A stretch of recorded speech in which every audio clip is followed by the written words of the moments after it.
All this chrome, I hate chrome, so that's going to be going. And some of the chrome is going to start to disappear. Again, I can't say it enough, I hate chrome. Hey everyone, we're in the garage, and you know what that means. Welcome to part one of what probably is going to be a three-part series. Today I'm going to start a massive project with the ultimate goal of basically removing all the chrome from the truck. Let's talk about the parts and how everything's going to happen. The fender flares are rough country fender flares. The door handles are just stock GM door handles that are takeoffs that I bought off some guy off the forums. The window seals are what the truck comes with. I just took those off and I'm going to scuff those up and then prime those before we treat them. The grill, which I'll get a close-up of here in a second, is from Spec-D Tuning.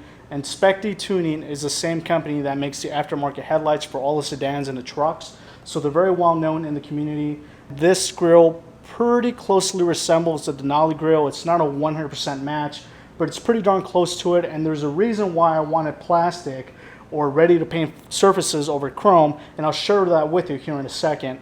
But over on this side, right here, is a rigid lights bezel trim, which I'm also going to scuff up and prep before we treat it. So back to the reason why I'd rather use plastic than chrome. Obviously chrome has gone through its own treatment process to create that chrome look. Plastic, on the other hand, is normally untreated and it's a ready to paint surface. Therefore, you don't need to go through the same steps to ensure that an additional level of paint adheres to the surface properly. Not to mention that in my experience, no matter how much you treat or prep chrome, it's still going to chip.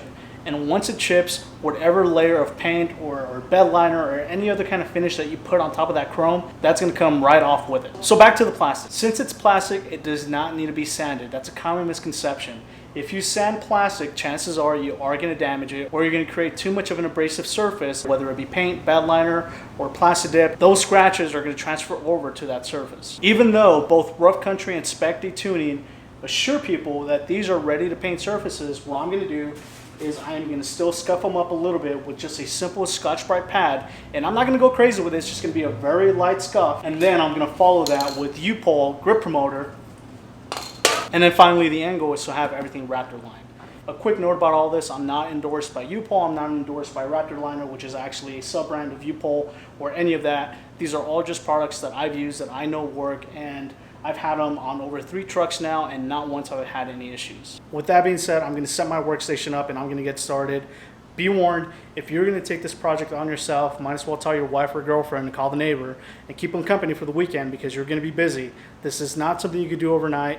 The biggest step in all this is a prep phase. I'll say it again, the biggest step in all this is a prep phase. You don't want to skimp. If you don't want certain things painted, if you don't want certain things coated with the bed liner, it's very important that you do that early on. And it's also very important that you properly treat the surfaces to make sure that your bed liner properly adheres to the surface. So let's get started.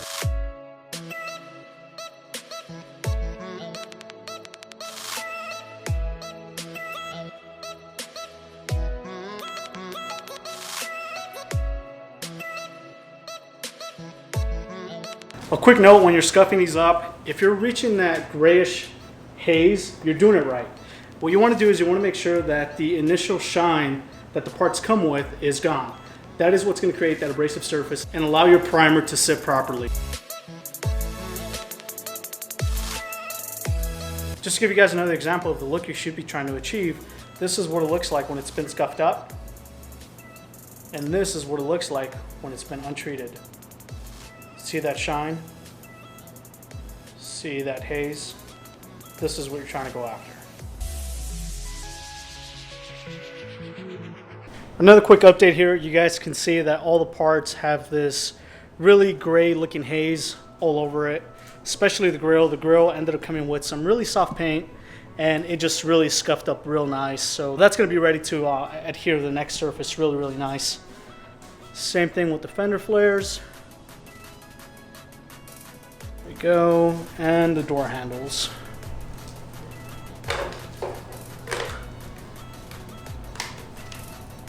So the next thing is wiping everything down with an alcohol-based solution, making sure everything is nice and clean. And then once we've done that, we're going to prime it.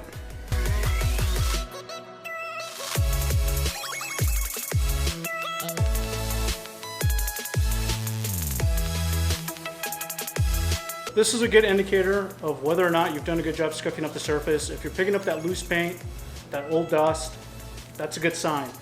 I've done this with acetone, but again, you could do this with any alcohol-based solvent. I've heard people use Spirit Minerals. I've heard people use a straight regular polish remover, which is all fine. As long as it's alcohol-based, that's really what's going to pick up the dust. As I mentioned earlier in the video, the most important part is the prep phase. So all the surfaces that you don't want to have painted or touched by the bed liner or the paint or anything else that you're using thereafter, you want to make sure you cover it up with painter's paint, masking tape. You just want to make sure you don't touch those surfaces. So that's exactly what I'm going to do next. I'm done preparing the surfaces with the painter's paint. This is what it looks like. And again, this is what I believe to be almost optional based on your preference. I'm obviously only going for the chrome to be covered and the bed liner. I'm not too worried about the rubber, and I definitely don't want the clips to be painted or coated with that Raptor liner. So this is what it looks like for me, and this is what the door handles look like.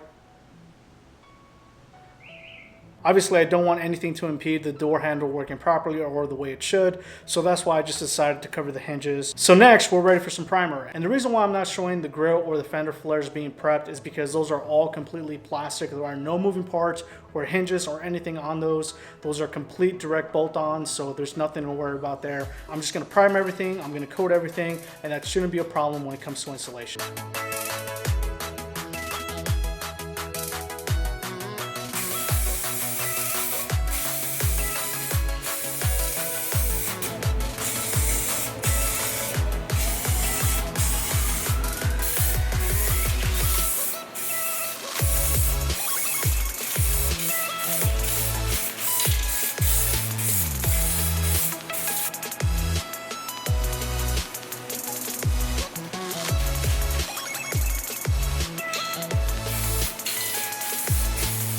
Ladies, we're gonna wrap it up for the night.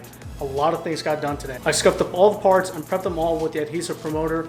And let me just show you what I mean by that so that way I don't confuse anyone. What I'm using is not your traditional primer, you know, the ones that either spray on flat black or flat gray or flat green or anything like that. What I'm using is the universal adhesive promoter from U-Paul, which is essentially the same thing. It preps the surface to absorb that bed liner, which is what I'm gonna be doing to all these parts. Everything that you saw happen here today took me about 4.5 hours. I can't stress how important this part of the project is. Take your time prepping your product, take your time prepping your surfaces, and you're gonna be that much happier with the outcome. Nothing more is gonna happen today, so I'm just gonna leave things as is. I'm gonna allow everything a full 24 hours secure. The second part of all this is gonna be to get everything sprayed with that Raptor liner, and then the third part is gonna be all the installation and the final review of the truck, which I'm really excited about, and I think you guys are gonna love it. So as always, if you enjoyed this video, please give it a thumbs up. Please consider subscribing, and if you're interested in knowing how this build got started or why I even ended up buying a 2017 Canyon, make sure you check out all my previous videos. Thanks for checking out the video. I'll catch you guys in part 2.